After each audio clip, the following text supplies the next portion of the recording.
یہ ایک ویران قبرستان تھا۔ یہ وہ قبرستان نہیں تھا جس میں بہار جان کی قبر تھی، بلکہ یہ قبرستان اس قبرستان سے قدرے دور آبادی سے بہت ہی ہٹ کر تھا۔ اس طرف سے کسی کا گزر نہیں ہوتا تھا۔ اس قبرستان کے بیچوں بیچ ایک کچا سا مکان بنا ہوا تھا۔ یہ صرف ایک کمرے کا مکان تھا۔ اس ایک کمرے کے مکان میں ایک پانی کا برتن، ایک مسلح اور اس مسلح کے اوپر بیٹھ کر عمل کرتا ہوا نور محمد شاہ تھا۔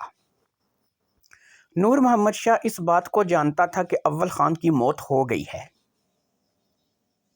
اس سے اس بات کے بارے میں جامون نے بتا دیا تھا۔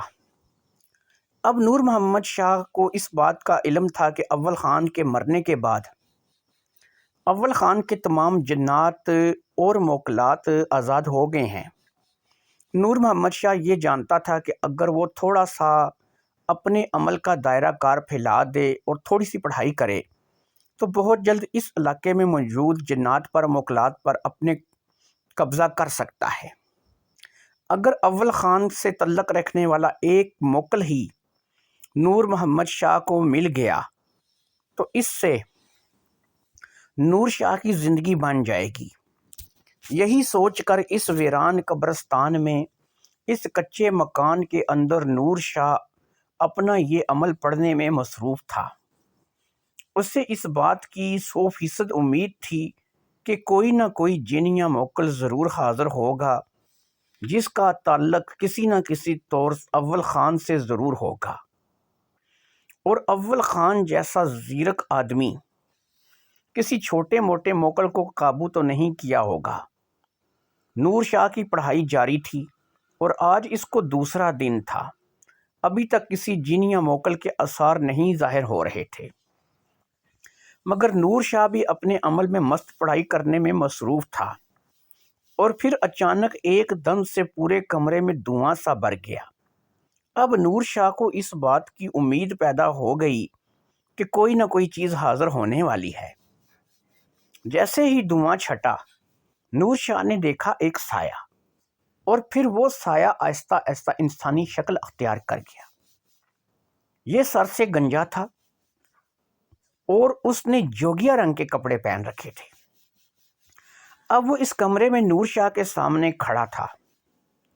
اس نے ایک بھیانک کہکا لگایا، پھر اس کا ہاتھ فضا میں بلند ہوتا چلا گیا۔ جیسے ہی اس کا ہاتھ نیچے آیا، اس کے ہاتھ میں ایک تلوار تھی۔ وہ تھوڑا سا آگے بڑھا اور پھر تلوار کا ایک ہی وار اور نور شاہ کا سر تن سے جدا ہو گیا۔ اس گنجے انسان نے دوبارہ کہکا بلند کیا، پھر وہاں سے غائب ہو گیا۔ بہار جان اور افشاں کا حمزاد دونوں ہی اس وقت اس ویران جزیرے پر موجود تھے۔ اول خان کے استاد کی آمد کی خبر ان کو مل چکی تھی۔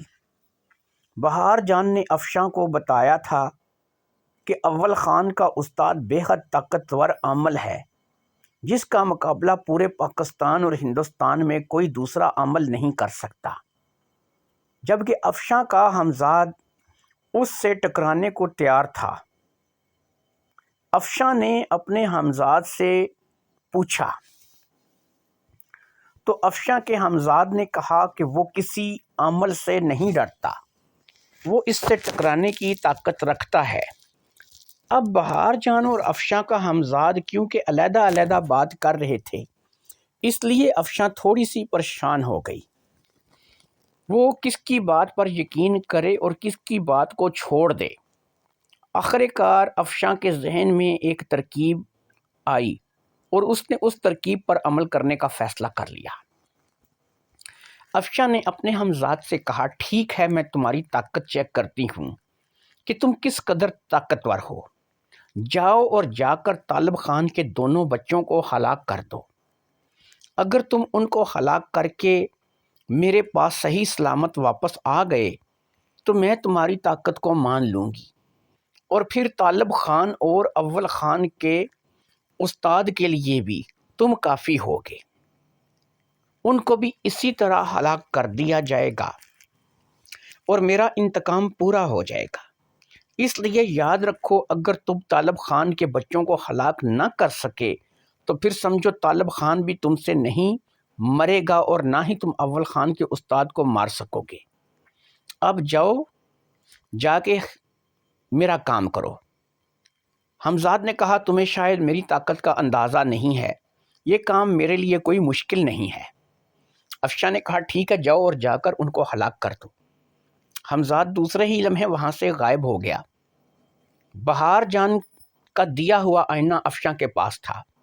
اب افشاں آئینے میں دیکھنے لگی، دوسری طرف حمزاد ظاہر ہوا۔ طالب خان کے دونوں بچے ایک ہی کمرے میں سو رہے تھے۔ حمزاد پہلے طالب خان کی بیٹی کی طرف بڑھا۔ اس سے پہلے کہ وہ لڑکی کے بستر تک پہنچتا، کمرے میں اچانک دھواں بھرنے لگا اور پھر اس دھوئیں میں ایک شخص ظاہر ہوا۔